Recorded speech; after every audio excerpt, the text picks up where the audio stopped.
This one's going to be fun, okay? The million-dollar question that everybody wants to know right now. What's wrong with Arch Manning? And can Steve Sarkisian do anything to fix it? It's a loaded discussion, but it really is a rather simple concept to comprehend if you just possess the ability to take a deep breath, zoom out, broaden your lens just a little bit, and evaluate broad spectrum what Arch Manning and Steve Sarkisian are going through. 2 weeks ago, I proposed a hypothesis on Inside Texas, and we're going to touch on that here in just a second. And I think that it's manifesting, it's playing out in real time. Okay, so what I want to do today, what I'd like for everybody to do is to like the video, but then more importantly, get comfortable. Okay, and I actually need to do the same thing. Grab a drink, put your headphones in, go for a walk, hop in the truck, go for a drive, get comfortable on the couch, kick back, whatever you got to do. We're going to keep these are awesome, by the way. It's like a magnesium adaptogen and nootropic blend trip. Good stuff. Just discovered them a week or two ago.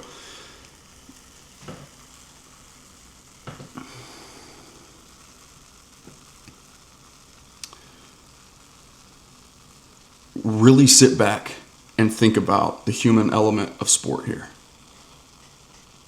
Because that's, at a granular level, that's what's at play. A lot of people didn't want to hear me say that 2 or 3 weeks ago, but it's very, very evident that now that is exactly what we're dealing with. All right? Let's be honest about this, okay? The sports below the surface truth for the true fan. That's you. And I'm Lando from the Lando Show. And I'm really pleased to bring you guys this episode, this production, on behalf of Inside Texas. Let's go.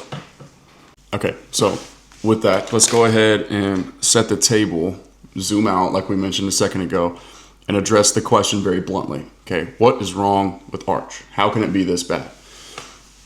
Question popped up this morning on my timeline as I was doing the Cowboys and Giants rewatch, and so I just, of course, had to provide my 2 cents in the best way that I could. Okay, so here we go. It's bad.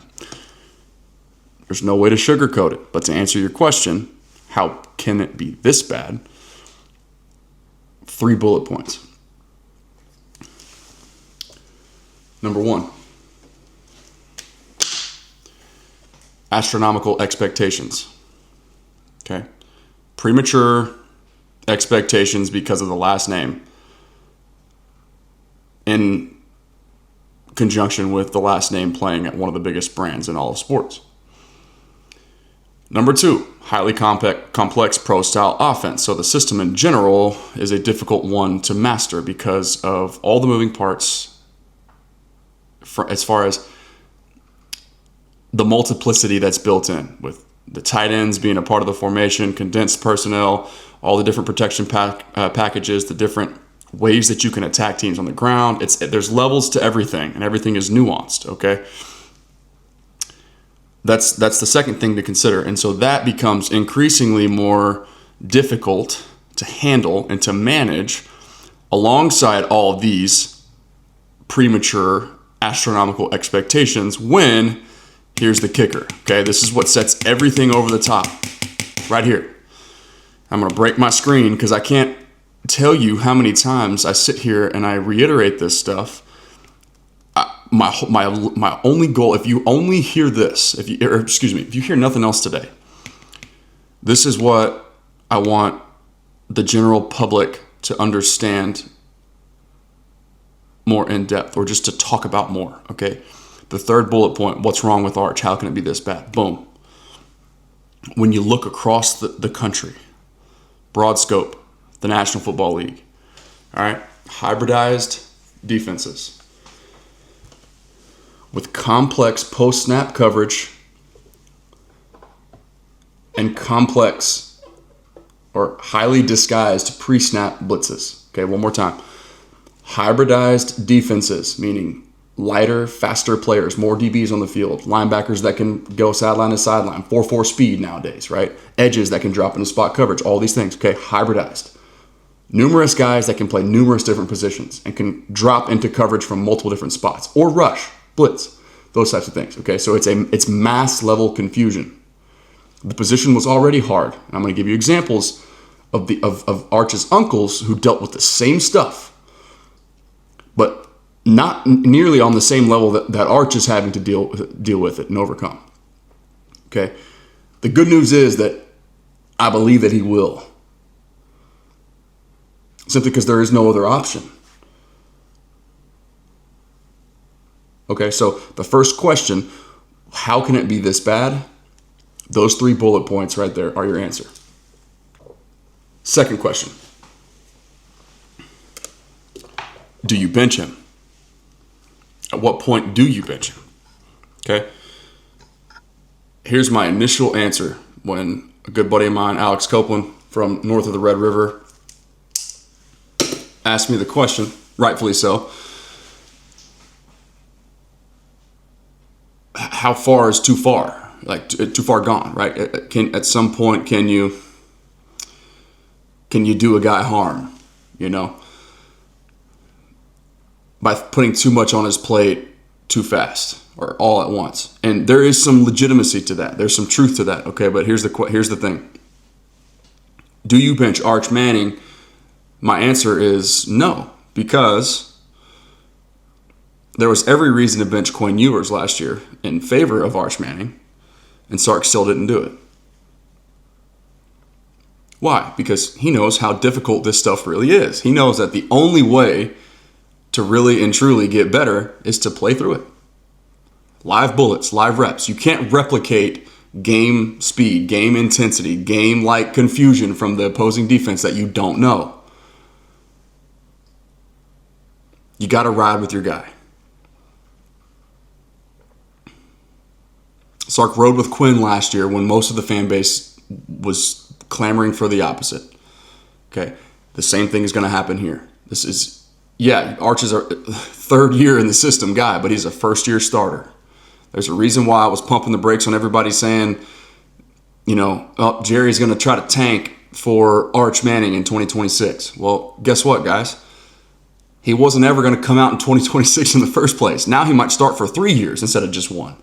I was saying 2 minimum. Why? Because that's what the Mannings say. They're like, there's a number in their minds of, okay, 24 to 26 true starts before you start to really see football the right way, before you're ready to progress to the next level. When things start to really slow down, you begin to master things, okay? We're 4 starts in now? 5 starts in to his career? You can't get to 24 to 26 in one season. There's still a long way to go in that regard. Okay, so do you bench Arch Manning? No, because there's only one way to get better at playing the quarterback position, and that is by playing the quarterback position. So I think that should have answered the question a little bit as far as, how do you overcome it, okay? You got to play through it. But there's some things that Sark can do, and this is where the discussion really gets deep, okay? Because I hypothesized, I'm going to show you guys a clip here.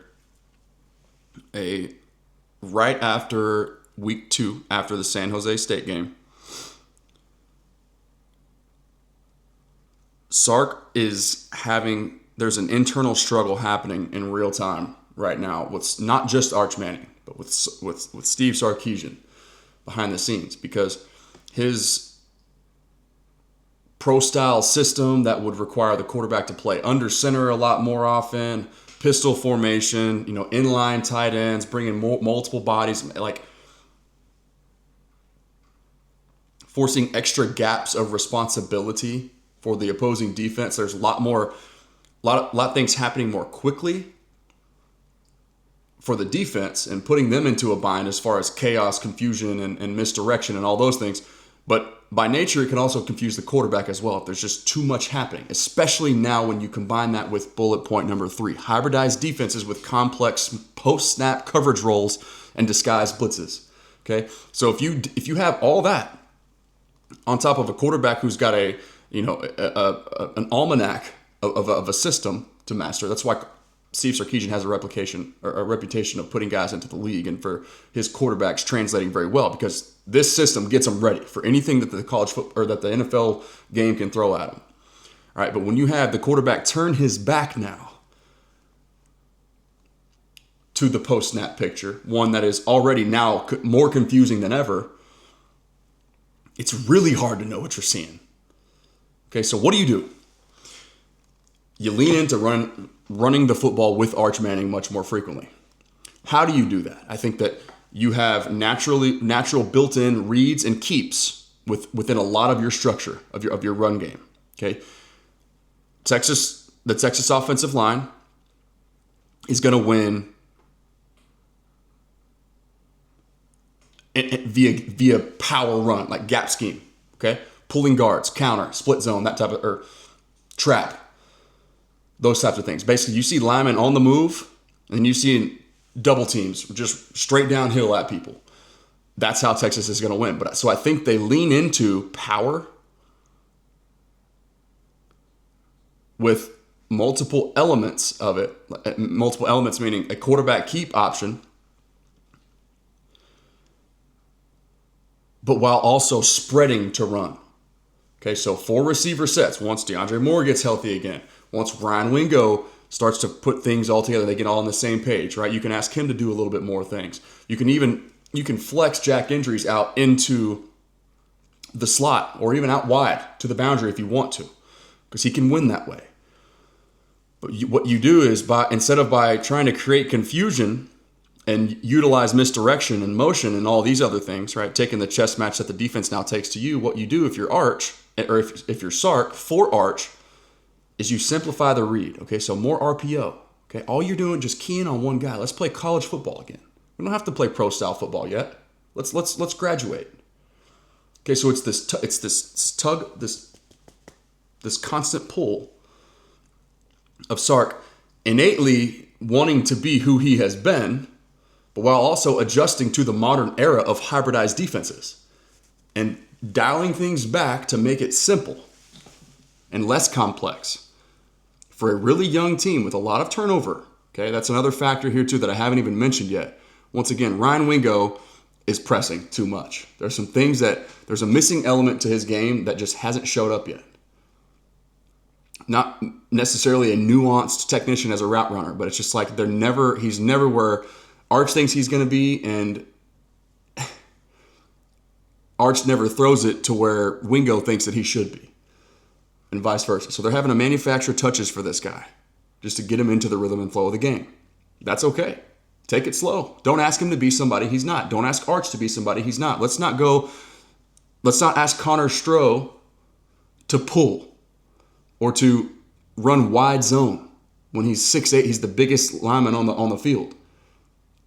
Okay, let's just lean on people. Let's go power football.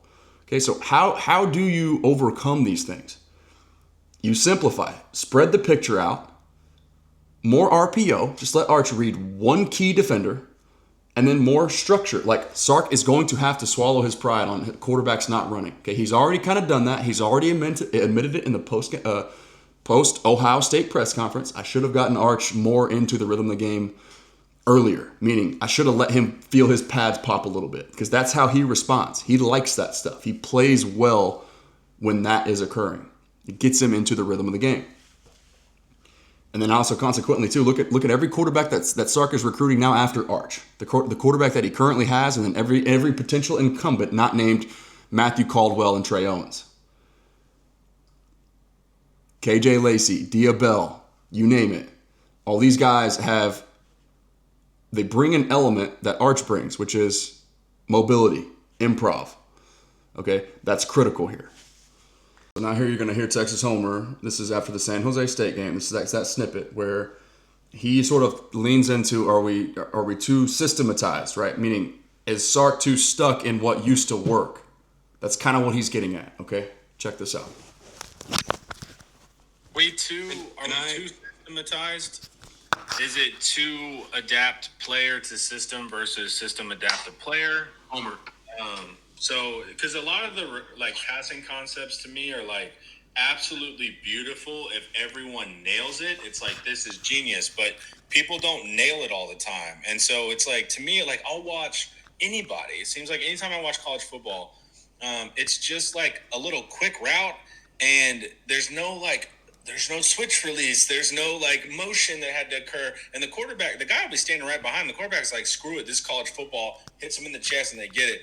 It feels like us. It's like a play. Like, all of these things need to occur. And when it works, it looks brilliant. But it's also just a lot of stuff that has to happen for these plays to go right. Too much. It sounds like an offense in basketball. There needs to be a rhythm and a flow. Yep. Yeah. So, you guys, first of all, I just want to say how much I appreciate this conversation. This is why you come to Inside Texas, by the way, for these types of conversations right here. I'm such a nerd for this level of just digging right beneath the surface. But I think Drew started by saying something incredibly profound. And then Justin said it in his own J-Dub way. And then Homer brought the point about, are we too systematized? That's exactly what I was going to say. And I think that those three all must not be overlooked in this situation here with Arch and with Sark. There is a level of Sark that is struggling to adapt to the modern era of football, which is now featuring much more highly skilled and highly developed hybridized defensive back, linebacker, and edge play. And with that comes you must thereby adapt to or away from what used to succeed against the old school way, right? So it's this constant evolution and this constant chess match that these three gentlemen right here above me all reference and mention. But I want to make sure it's not lost on the discussion. We're over here having a sidebar discussion in the chat about neuroscience. This is another one of those instances, but these are the things that matter. And it's the internal struggle of Steve Sarkisian that he is showing us he is struggling with, because recent history, what did he always say? No, my quarterback doesn't run, right? But now his quarterback does run a little bit, and the quarterbacks that he's recruiting after the quarterback that he currently has, those guys all run a little bit. So that is another suggestion to the evolution, right? The modern quarterback must be able to have a level of out athlete when every single position, with the exception of inside linebacker or D-line, interior D-line, is hybridized. Guys that can be interchangeable and play multiple positions. Your quarterback must also be able to add a level of improvisation too. And Sark is trying to figure that out right now in real time behind the scenes, I guarantee you. Well, same as they stage, like, we don't have a lot. So, there you go. And there's more to it, okay? Let's also just let's get this, let's say this off the top and just get this out into the ether.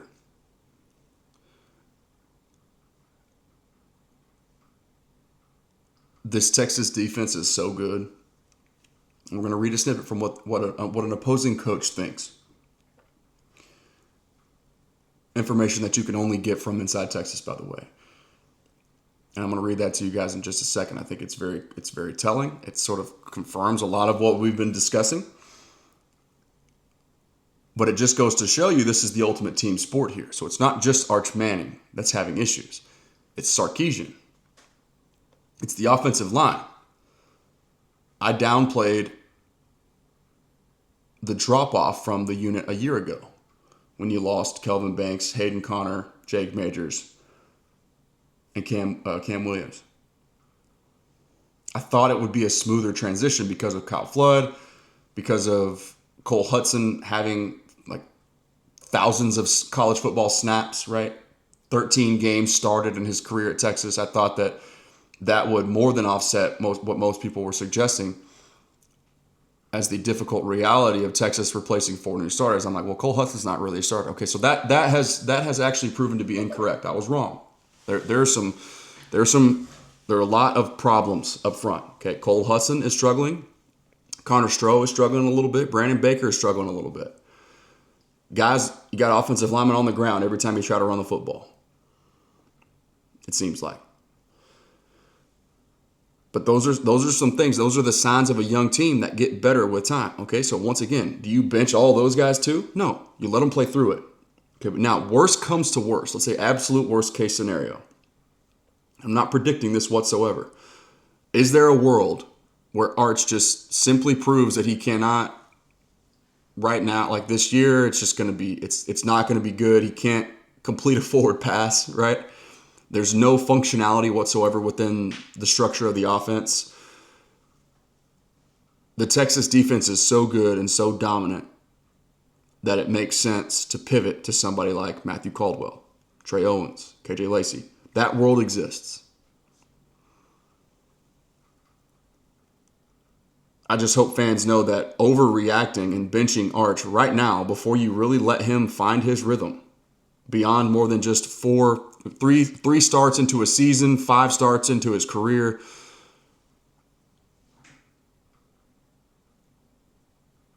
You got to let this guy see it. You got to let him feel it. You got to let him play through it. There's just no other way.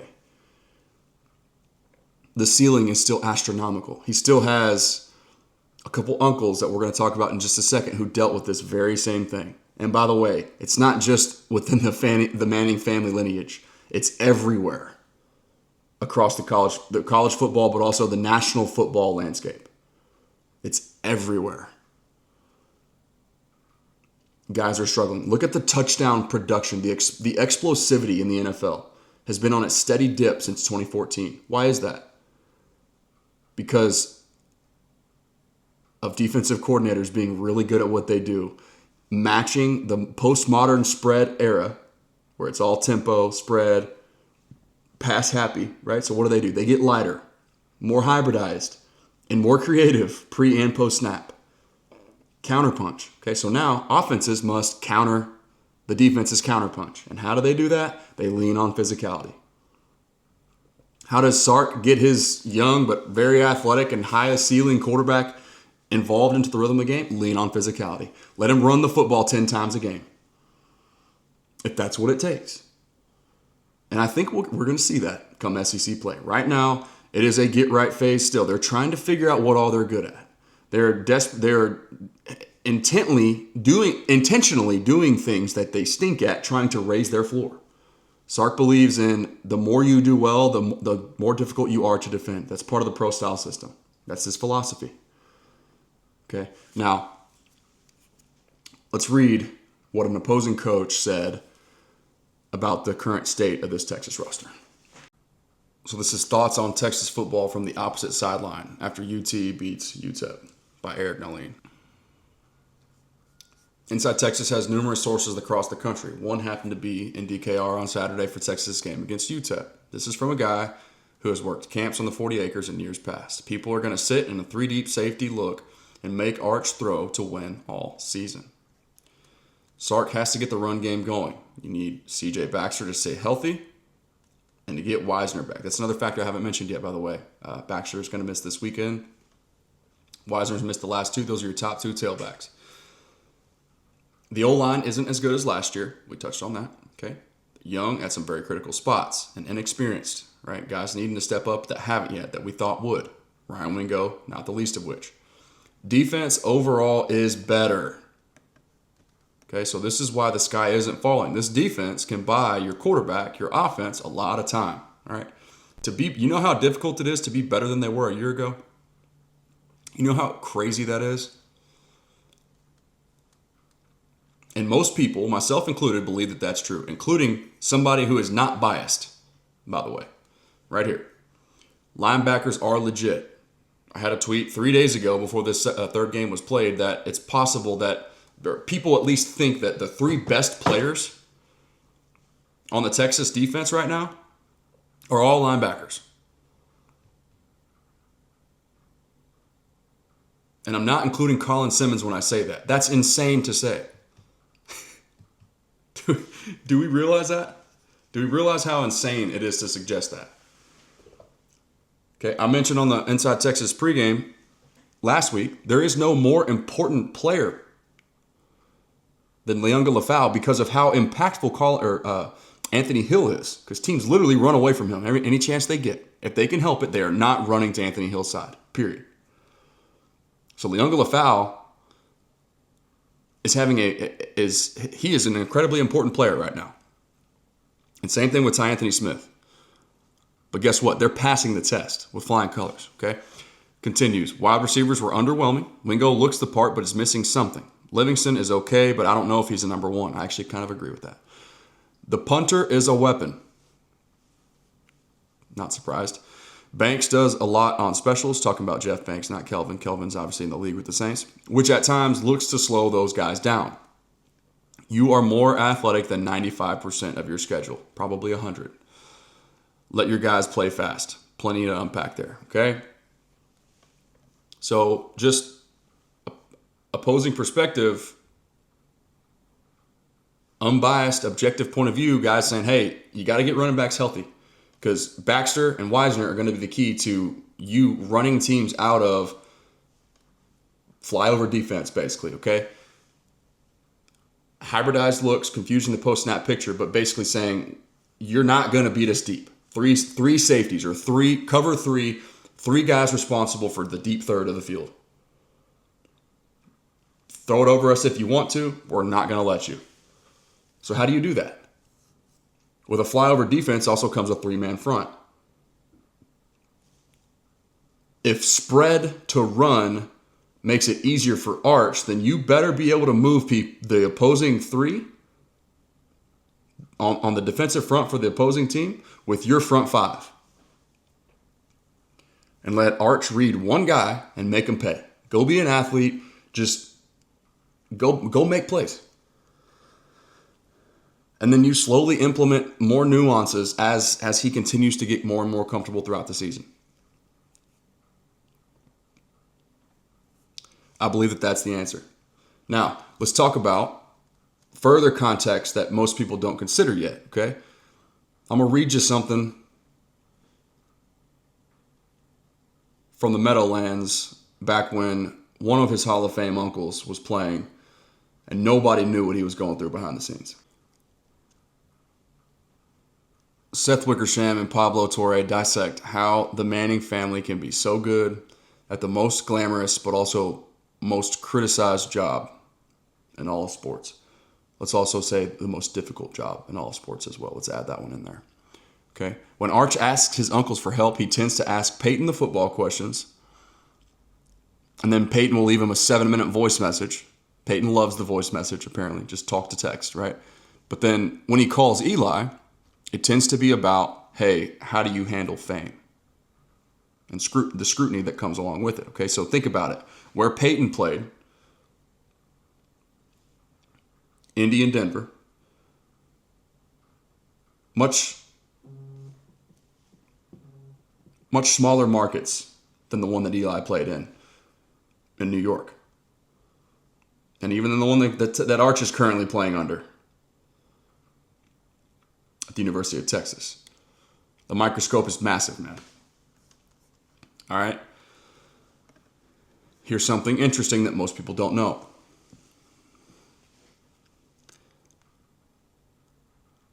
Eli Manning saw a therapist with the Giants.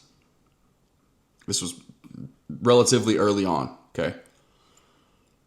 And when he started to see that therapist, the main thing from the organizational standpoint is that they did not want that information to get out.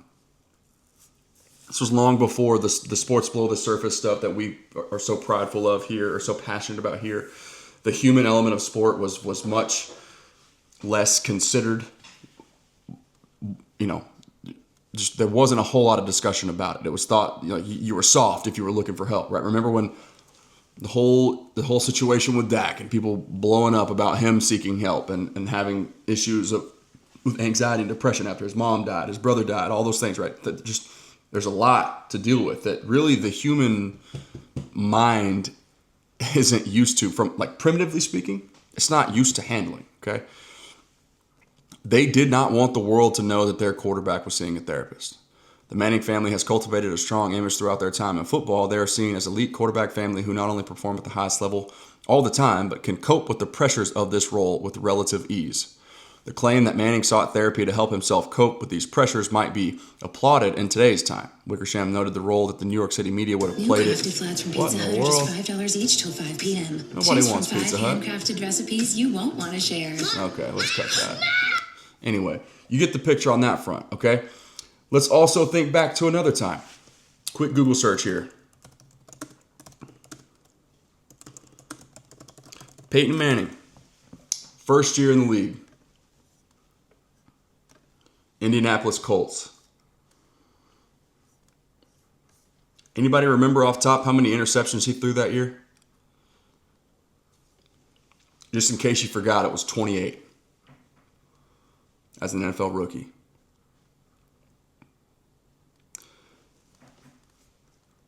Eli Manning's first year with the Giants, and I understand the difference between college and pro. We'll get there. 1 second.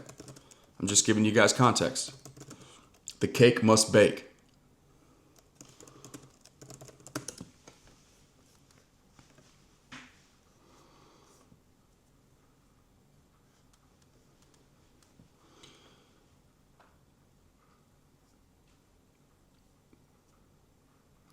Eli's first year as the full-time starter with the Giants. 24-17 touchdown interception ratio. He went 17 picks. The team started to figure him out and what he was good at. The next year, 18 picks. The next year, 20 picks.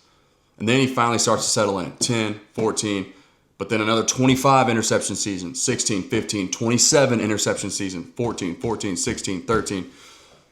You get the point.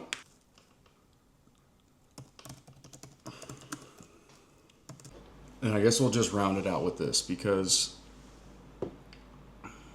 we'll have more context and we'll spend more time on this topic as we continue to evaluate and unpack, especially once we move into SEC play. But for right now, there is a little bit of Steve Sarkisian trying to improve upon the things that he would like to do, but he knows that they're not good at. That is real. That is happening. There is also a level of young, inexperienced players at very key spots. Injuries at the running back position. Youth and inexperience at quarterback and receiver, and then up front. Okay? There is no world where we point the finger at Arch Manning, as damning as his play may or may not be, if we also don't acknowledge and point to Texas currently being the 129th ranked explosive rushing attack in the country. Yes, getting Wisner and Baxter back should help. Okay, but those guys, before their departures this season, were struggling to maximize what was blocked up for them. They were making the right decision as far as where the cutback lanes and which holes to hit. Okay, maximizing what was there. But they weren't taking that maximization to the next level and adding explosive plays on top of what was blocked. They weren't breaking tackles. They weren't hitting the home run play. Texas is lacking that dynamic element in the backfield right now to help offset some of these other things. The make-miss ability that Bijan Robinson once possessed, that Jonathan Brooks once possessed. It's not there. The playmaking that Jadon Blue could provide for you. All it took was one hole to send him 80 yards straight to the end zone where he could hit his head on the goalpost. Okay, but of course, Arch Manning has to start hitting those layups. But getting things solved everywhere else. This is the ultimate team sport that we're still talking about here, okay? Solving some things up front with your personnel and with your process. You're going to have to lean on gap-heavy scheme. Just be physical and go, okay? GT counter, all that type of stuff. And you can find plenty on that topic on Inside Texas' website as well. $1, I think, gets you that gets you in the building, and then they're also throwing in a year-long subscription to the Athletic as well. So that's a fantastic deal. You can't beat that.